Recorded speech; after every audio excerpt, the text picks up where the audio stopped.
Howdy folks, and welcome back to World of Tanks with the mighty Jingles. Two replays for you today. First one, appropriately enough, featuring the brand new French AMX 1357 light tank. It's the AMX with the 57mm 8-shot autoloader, and appropriately enough, since I've just come back from the Wargaming League Grand Finals in Poland, it's the Grand Finals version of the tank. The 1357 is being driven today for our entertainment by Crunch'em Munch'em, and he has set the tank up as a pretty much dedicated passive scout. He's got the binocular telescopes and he's got the camouflage net. He's rushing forward by the lakeside road here on Lakeville in order to get some early spots against the enemy team. You can see trees falling there. There they go. There's a KV-4, bunch of other enemy tanks. He's waiting for his team to start putting shots into these guys, but he got here so quickly. Not all of his team are in position to actually do that. This KV-4, however, is not going to get away. This is a tier 8 match. It's a tier 6 light tank. So this is actually pretty generous matchmaking for a tier 6 scout. He's obviously not firing himself because he doesn't want to give his spotting position away. But that KV-4 is in all kinds of problems. That's a top tier enemy heavy tank. He's on fire. He's hit. And very soon... and he's dead. So... I must admit, when I first saw him take up this position and saw these enemy tanks heading over the northern side of the lake with no fire coming in from his own team, I thought it was going to be a massive wasted opportunity. But, yeah, that's one KV-4 down, top tier enemy heavy, consigned to the graveyard. And a little bit of a traffic jam there as the AT-15, as he's trying to pass in front of the AT-15, the AT-15 not slowing down, spun him to the side, but no real harm done. He's already managed to net himself a substantial amount of spotting damage from all the damage done to that KV-4, and now he's unloading the 57mm autoloader. You will notice, however, that this kind of range, the gun will reload a hell, and he's been spotted, so he's got to get out of there, but the gun reloads much, much faster than it aims. You can't really take advantage of the blistering rate of fire of this 57mm autoloader unless you're really at very, very close range. At these kind of ranges, you have to give the gun time to aim between shots, so you lose a lot of that rate of fire advantage. The gun on this little tank isn't bad at all. I mean, it's only a 57mm gun, which means that the average damage per shot is only 90 with both types of ammunition available, armor piercing and APCR, but the penetration isn't bad for a tier 6 light tank. With armor piercing you get 143mm of penetration, with the APCR you get 195. However, it only carries 56 rounds of ammunition, so that's only enough for 7 reloads, and this is a failing common to a lot of the French autoloaders. The Batchat in particular, the French tier 10 medium, has a very, very limited ammunition capacity as well. So while you might be sitting there thinking, wow, an autoloader with an 8-shot magazine, that's amazing. Well, yeah, but with only 90 average damage per shot, that places a very, very definite hard cap on the amount of damage potential you can expect to get out of a full magazine. Even assuming all of your shots hit, penetrate and do damage, you're still looking at doing anything between 700 to 800 damage, even on a good day. And of course, not all of your shots are going to hit, penetrate and do damage. Combine that with the fact that you only have 56 rounds of ammunition in this tank means you really, really have to pick and choose your fights.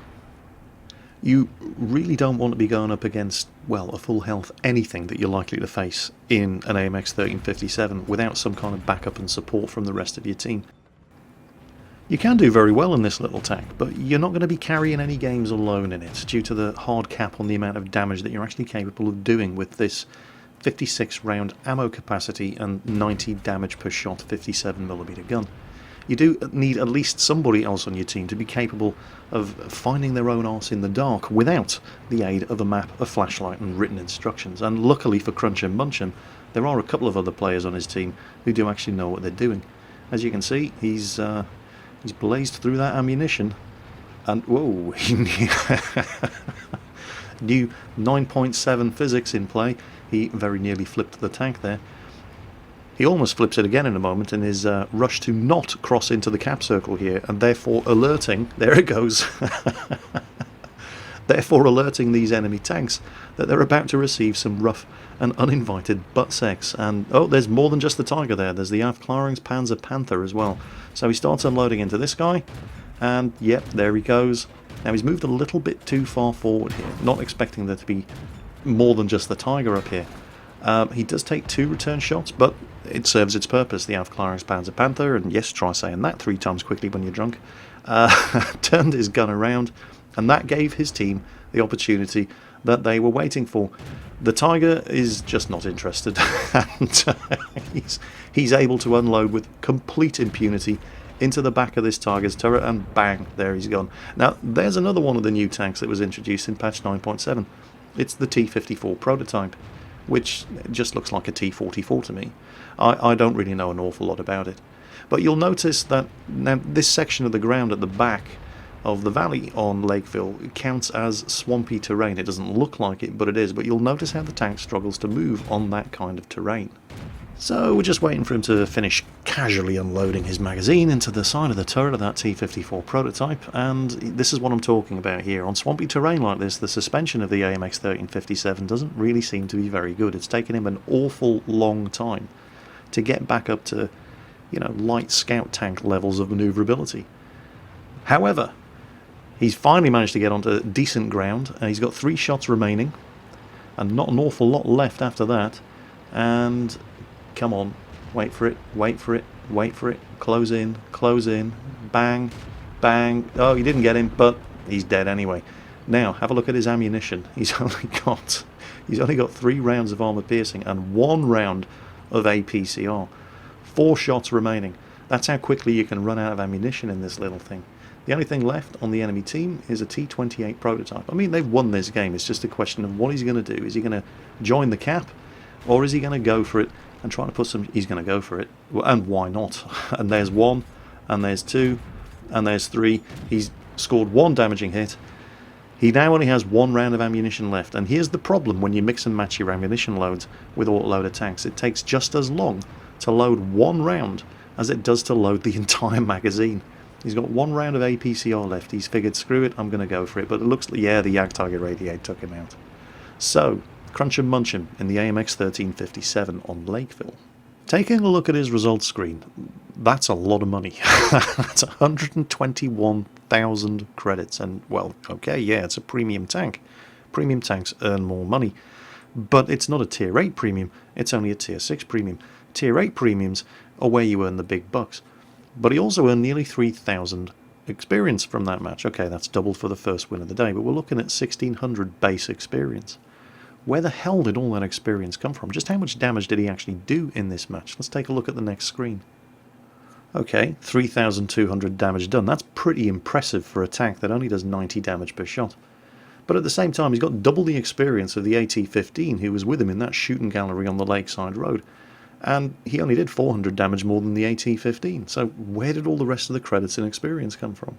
Well, he fired 55 shots, hit 46 times, and only penetrated 37 out of the 46 hits. And that was enough to do the 3,200 personal damage. But if you have a look further down the bottom of the results page, you'll see that 3,400 spotting damage that he also inflicted. So Crunch and Munch'em was actually responsible for almost 7,000 damage done to the enemy team during the course of that game, and that will definitely explain the 121,000 credits and 3,000 experience that he earned in the course of this match.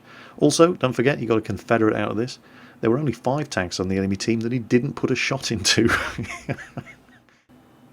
All of which brings us swiftly onto the second replay in today's compilation, and it couldn't be more different if it tried. We've gone from a Tier 6 French light autoloader to a very big and very strong Soviet Tier 8 heavy tank. It is, of course, the KV-4, as I like to call it, the KV Fortress. Well, it kind of is and it isn't, because while the KV-4 is a very, very formidable Tier 8 heavy tank, when it's fully upgraded, this one isn't. Tyrum here is driving a stock KV-4, and stock KV-4s make me very, very sad indeed. The tank it's not a complete disaster. I mean, it still has the same hull armour as a fully upgraded KV-4, and the stock turret isn't that bad. It's got the same frontal armour, the side and rear armour isn't that much worse than the fully upgraded turret, but it's as blind as a bat. It only has a 330 metre view. Look at this, it's being overtaken by a Black Prince. That tells you everything you need to know about the stock suspension and the stock engine on the KV4. Look at that. That's just embarrassing. That's shameful. The Black Prince is thinking, yes, yes. Oh man. But the suspension, the engine, the turret, these are not the worst things about stock KV4s. The worst thing about the stock KV4 is that god-awful gun. At least he's not going to be using the disastrously bad D25T 122mm gun that the KV85 is equipped with. That is actually the stock gun on the KV4. He's going to have unlocked the D25T 122mm gun from the IS at tier 7, but it's not that much better. It still only has 175mm of penetration, and this is a tier 8 heavy tank that can get into tier 10 matches. Even the premium ammunition on that gun only has 217mm of penetration, and this thing can go up against E100s. Look at that. This gun is an utter nightmare. It's slow to aim, it's slow to reload, it only has 175mm of penetration, and you have to fight E100s with it. Stock KV4s make me a very, very sad panda. Of course, he doesn't have to fight any E100s with it in this match. The one saving grace of this replay is that it is in fact a tier 8 maximum game. However, well, just watch his team. Yep, it's one of those games. Poor old Tyrum is also going to be the recipient of an awful lot of love, care and attention from all three of the enemy artillery in this game, as well as in fact all of his team's heavy tanks are, particularly the tier 7s and 8s, and that's absolutely the right thing for the enemy artillery to be doing. He finally scores his first damaging hit on this T-34. He's on such low health, the T-34 actually drives into him and enables him to get a ram kill. However, the Black Prince has just been taken out. His team are now losing 3-4. Just keep an eye on the scores at the top of the screen as Tyrum and his two platoon mates start to deal with this IS-3. They plant one shot into them, they're now losing 3-5. The IS-3 launches one into the top of Tyrum's turret. Scores are still 3-5. Just watch how quickly this turns into an utter disaster. They're now losing 3-6. Tyrum trying to put one into the lower glacis of the IS-3 succeeds only in tracking him, and here comes the artillery. There's the Bishop, there's the Su-14-1. His buddy in the IS-3 is coming around trying to take a shot into that enemy IS-3 as Tyrum gets his tracks back up, pulls back just in time to avoid the shot from the Hummel as well. Meanwhile, his team are losing 5-9. There are only 6 tanks left on his team. However, the tanks that are left are at least the ones who are doing, you know, the damage. They're mostly the ones who've scored the kills. Oh, they've just lost another one. They're now losing 5-10. His base is under threat, so he leaves his buddies in the IS-3 and the AT-15 to continue pushing on, and he turns around and starts labouring his way back to his base in this really slow 100-ton tank with a stock engine. Oh, his buddy in the IS-3's just died, so now they're losing 5-11. But on the way back to the base, he runs into an enemy WZ-131 who reacts very, very quickly, blows his tracks off, throwing off Tyrum's shots. A point-blank range shot against the WZ-131 missed, which means that while he's getting his tracks back up, the WZ-131 is going to take advantage of this. Does manage to get a shot into him, but it's not quick enough to save the VK2801. The WZ-131, of course, has got nowhere to go now. He's going to try to get out of here, but Tyrum is going to reload. So he pumps another shot into him just to get some more damage done before he's dead. And while that was going on, have a look at the scores. There's now only him and one other tank left alive on his team. A WZ Treble 1 premium tier 8 heavy tank. And he's not on particularly large amount of health either. Tyrum barely over half of his hit points. And here comes an enemy IS-6. Artillery takes a pot shot. Oh, there's something behind. Oh, great. This is not what you want to see. It's a Walker Bulldog. Oh, come on. Can he not get a break? Can he kill this guy? He can kill this guy, but oh, that is not good. That is not good at all. The WZ Treble 1 on his team did what he could. He landed a shot into the Walker Bulldog, and it looks like he scored at least one shot on the IS-6 as well, but he's dead. Tyram is the last tank left alive on his team against 7 enemies. Now he's planted a good shot into the T-150. He's finished off the IS-6. The T-150 is now a one-shot, but there's another enemy tank just popped up at the back there. It's another T-150. He fires and kills the first T-150. Things are looking a bit better, but oh, here comes the artillery. He's been tracked again, and he's sitting here on 68 health with 5 enemy tanks to kill. I've been in better situations. I have to admit.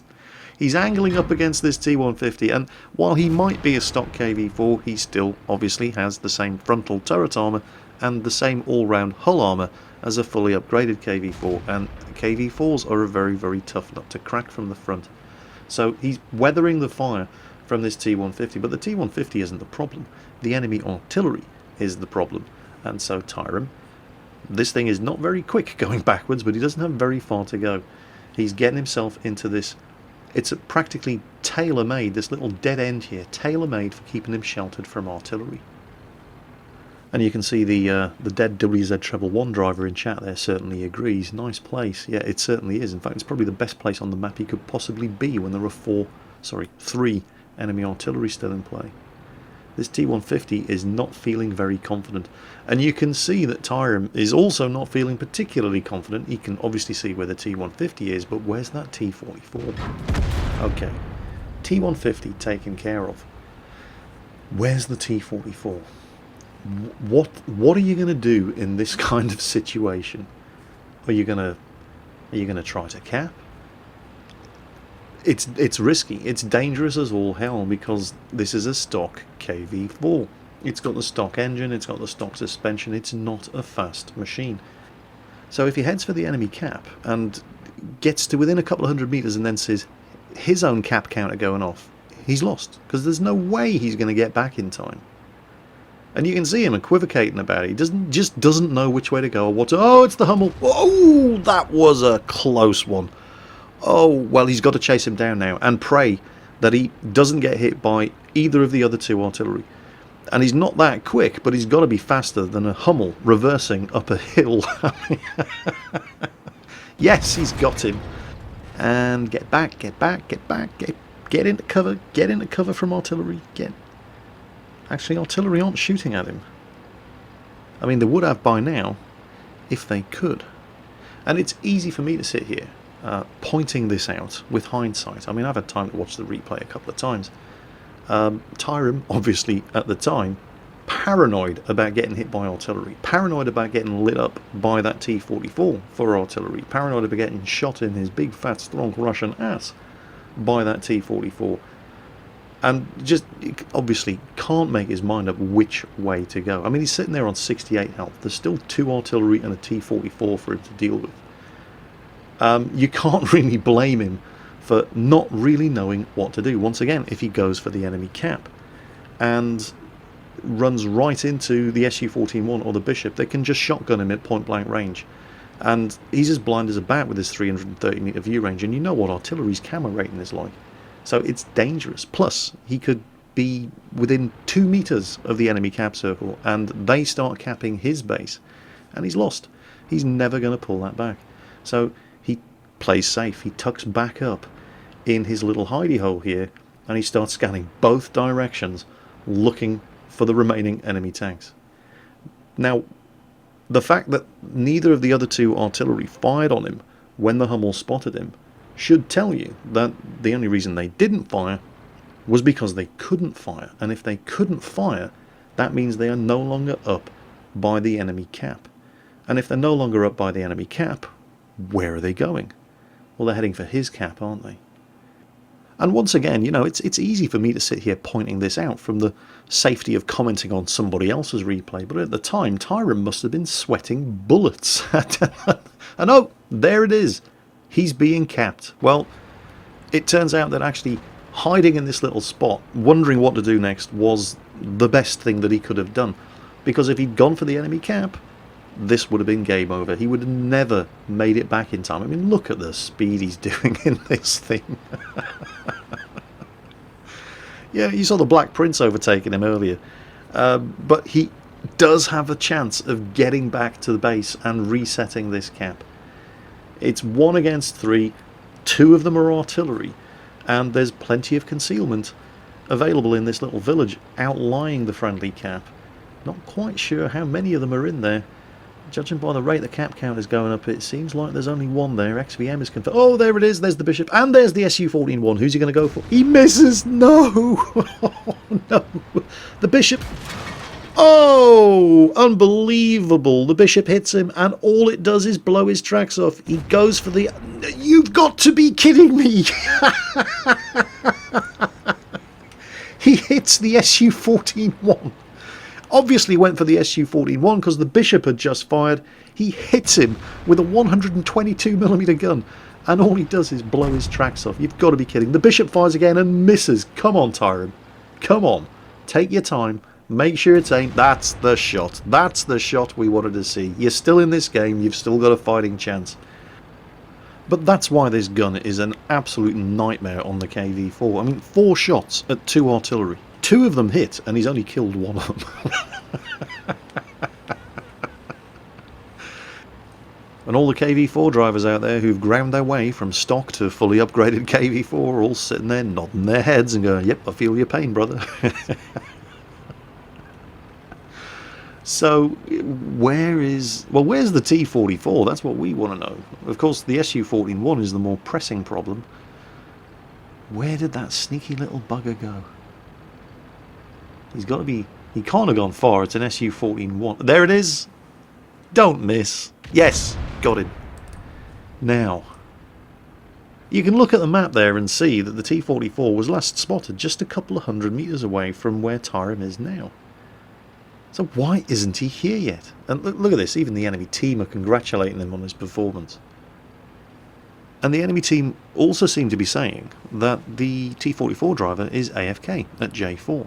Now, if you look at where the T-44 was last spotted on the map, to go AFK at J4 means that he then drove a couple of 100 metres further towards Tyrem's base, and then has basically, in that little valley down there, underneath the bridge, that's where he's gone AFK. Within 50 metres of the Bishop and the SU-14-1. That was where he chose to go AFK. Now, we don't always get to choose when emergencies drag us away from the keyboard, and there he is. However, he's not AFK. Look, you can see his turret turning. What we have here, boys and girls, well, it appears to be a bot. It certainly looks like the dirty, cheating scumbag's gone and bought himself a cheap and nasty bot program. What some of these bot programs will do is that they will cause your tank to follow any friendly tanks, and then the second an enemy tank pops up within your view range, your tank will stop, the turret will turn, and it'll fire the gun towards the enemy tank. And that appears to be what's happened here. As soon as the SU-14-1 died, there were no longer any friendly tanks for the T-44 to follow, so it just stopped there until Tyrem bimbled over the bridge. He got line of sight to him, and so the turret started turning around. However, Tyrem can't afford to mess around because there's less than a minute of this game left. And on 68 health, even a bot can kill you. All it has to do is hit you once. So he's got the APCR loaded. He just has to hit the guy, but he's going to have to hit him more than once. And he has to be careful coming down this hill because he only has 68 health. He doesn't want to wreck the tank. That T-44, bot or not, is on over 1,000 health. It's going to take 3 shots to kill him, and his first shot misses, and that's it. It's done. He does not have enough time to reload and get 3 further shots into this guy. It's going to require divine intervention for him to kill him at this point. And divine intervention is exactly what he gets. He sets him on fire, and he burns for 1,050 damage. Bang, he's gone with 6 seconds left on the clock. And you'll notice that the bot program must have crashed because the T-44 didn't react. Sorry, mate. No refunds. So that's Tyrem in a stock KV-4, the only survivor of that battle with 10 kills. That's his first Pools medal, by the way. 15 awards in total, including his ace tanker. 8 of those awards epic battle hero awards. I think we can fairly safely say he got the result he deserved on that map, and I think we can safely say that the T-44 bot got the result he deserved on that map as well. And people say there's no justice in World of Tanks. Take care, folks. Hope you enjoyed the replays, and I'll catch you next time.